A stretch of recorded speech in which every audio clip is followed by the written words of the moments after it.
Ouais, bonjour tout le monde. Bah voilà, je fais un petit tuto rapide en fait. C'est pour un Scénic 2, phase 2, 1,5 litre 105.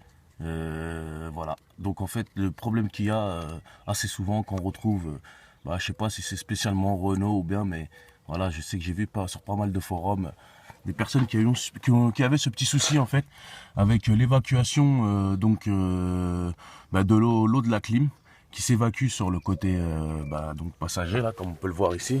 Donc là, c'est encore un petit peu mouillé, hein. Mais voilà, le truc qu'il y a, c'est que vous pouvez voir ici, j'ai quoi dans la main? J'ai le tuyau d'évacuation, justement, que j'ai réussi à retirer. J'ai galéré avant. Heureusement que j'avais un autre Scénic accidenté derrière. J'ai pu voir un petit peu avant de toucher au mien, bah, d'où ça venait et comment faire pour démonter. Et ici, là, je sais pas si vous allez voir, c'est noir un petit peu, désolé. Mais ici, là où je touche, là, ici, là, ça, c'est un tuyau qui est déjà ici, ça, sur le plancher du véhicule. Donc il est intégré. Et là, en fait, ce tuyau-là, si vous voulez, c'est même pas qu'il était bouché, mais j'ai l'impression qu'il était mal rentré à l'intérieur. Donc ce qui fait que moi, à chaque fois que je mettais la clim, au bout de, je sais pas, une demi-heure, une heure de clim, bah, j'avais de l'eau qui commençait à couler à l'intérieur du véhicule côté passager. Donc ça faisait un petit moment que j'avais ce souci. Je me suis jamais posé la question dessus à me dire ouais, je vais essayer de le faire. Je pensais que j'avais une fuite, moi, j'en sais rien. J'y connais rien en mécanique, hein, mais là depuis peu, là, je suis dessus. Donc voilà. Donc pour vous dire, j'y connais vraiment, mais vraiment rien. Donc c'est ce petit tuyau là, en fait. Hein, on a un raccord là qui se met derrière comme ça, hop. Et là l'évacuation, ce que je vous disais sur le gros tube que je vous ai montré avec mon doigt. Donc ça rentre à l'intérieur et ça doit s'évacuer. Bon, après, il faut bien faire attention qu'il ne soit pas bouché. Hein. Voilà, j'ai soufflé dedans, l'air passe bien et tout. Donc voilà. Mais après, moi j'ai peur que c'est dans cette évacuation là, hein, que ça soit bouché. Mais ce que j'ai fait, c'est que j'ai bien vu en fait là du coup. Il était mal enfoncé à mon avis parce que je l'ai repoussé au fond du trou et là j'ai vu quoi? J'ai vu l'eau carrément couler en dessous du véhicule. Ce que je voyais plus en fait depuis que je mettais la clim, je voyais plus l'eau s'évaporer en dessous du véhicule et je trouvais ça pas normal quoi. Et je me suis dit bah après c'est comme toute climatisation, hein, voiture, maison, n'importe quoi, hein. On a l'air frais qui arrive d'un endroit et on a toujours l'évacuateur d'eau à un autre endroit en fait qui permet d'évacuer bah, tout l'eau, hein. Je sais pas, du chaud, j'en sais rien. Donc là maintenant je vais essayer de rebrancher le petit embout là, hein, proprement bien sûr, hein, qu'il soit bien dedans normalement. Voilà.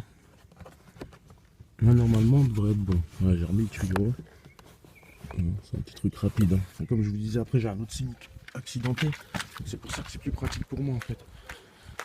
J'ai avoir accès. Donc c'est là en fait où je me suis rendu compte, je me suis dit bah putain mais le tuyau il est là en fait.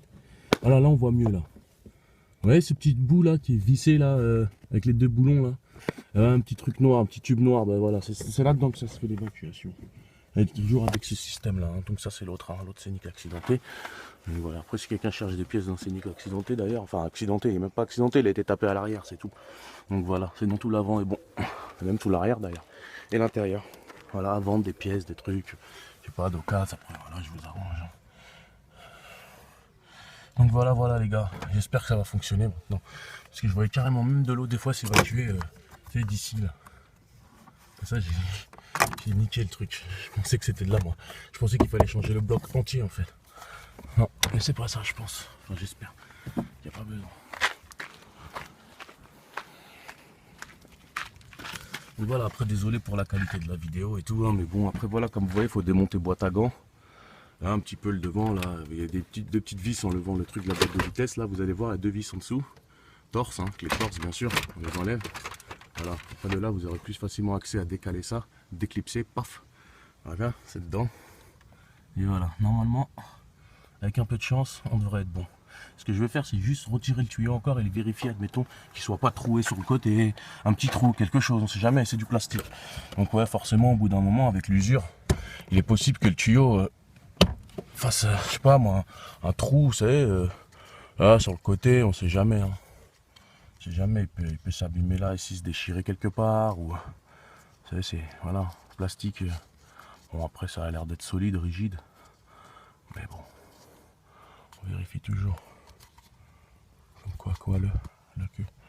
Non, c'est quoi ça? Non. Bon, voilà, après ça, c'est à l'intérieur. Bon, bah, on verra bien. Inch'Allah que ça va être bon cette fois. Voilà, bon, après, ça se trouve là, normalement, il doit se clipser, voilà. Ah ouais, d'accord, ok. Bon, vous avez compris tous, désolé pour la qualité de la vidéo, mais je l'ai faite à l'arrache. Et, allez, voilà, elle dure 5 minutes, après c'est à vous de voir. Je referai une autre vidéo au cas où c'était pas ça. Si je fais pas d'autres vidéos derrière, c'est que le problème était ça, ok? Allez, ciao tout le monde.